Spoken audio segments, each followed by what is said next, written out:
think art museums have sort of a bad reputation for being grown-ups only spaces. But I think so many museums today are trying to reverse that and make art museums in particular really welcoming, fun, friendly spaces for families.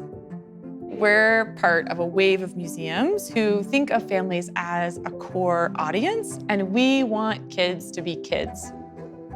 Young Minds is really a part of a larger initiative to welcome young children into the Clyfford Still Museum. 1 in 10 Denver residents are kids. That's a huge part of the population that we want to hear from, and we want to make sure that we're accounting for in our everyday work here at the museum. We've been working across the organization to make our building more welcoming. We've expanded our school programs to include kindergarten through 3rd grade, and then of course, the galleries themselves. Young Minds will be the signal and sort of kickoff to our community about this new initiative. I can say from experience, we have a lot to learn from young children about art and particularly about this collection.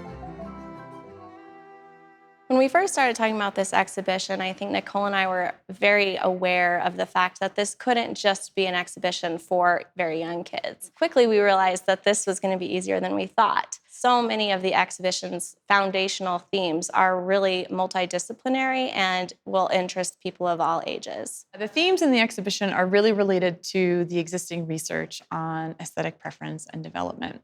So we have a gallery dedicated to high contrast paintings, one dedicated to scale, pattern, the world around us, or representational art, and highly saturated colors. For example, the first gallery you'll encounter are all black, white, and red paintings by Clyfford Still, which were curated by infants. And this is perfect for infants because they are really attracted to areas of high contrast. Even as newborns, they're able to distinguish between black, white, and red. We have some sense of the kinds of works of art that children generally prefer based on their eye development, based on their age, based on what's happening in their brain growth. We have all of these great studies that sort of give us a general sense of the kinds of artwork that children are interested in. But we wanted to understand the preferences of the children in our own community here across the Front Range. So rather than just organizing an exhibition based on the research, we had a lot of questions for the kids in our community, and they had the answers. Children played a key role in every stage of this exhibition development process, not just the object selection. You will hear their voices and interpretive audio experiences in the galleries. You will read their words in the gallery walls. They will be participating in programming that we will have through the run of the show. We also walked through the exhibition with some of our co-curators to see how they actually interact with the space. So we will be including potentially floor pillows or other areas where families can get down on the floor with their kids and experience the art. I think a lot of people think about, partnering or collaborating with community members just being the object selection or curating the show, but we really wanted to involve our co-curators in every level. One of our main goals for this exhibition was to show that young children are capable collaborators and equal stakeholders here at the museum that bring really important perspectives to all the work that we do. We have found that young children have really known intuitively how to respond to and engage to abstract art. I think in the past, it's really been thought that abstraction is too esoteric for young children, but we've found that this isn't the case.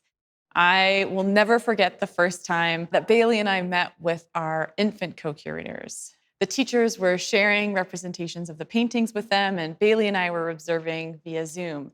And we saw their eyes light up, they were pointing, and they were smiling at their favorite paintings. There's so many benefits to introducing young children to art, and we think most commonly about introducing them to art through making art and having them create art. But looking at, discussing, and observing art is just as important. This builds their literacy, language development, and critical thinking skills. So coming to the museum and looking at art is really such an important thing to do with young children.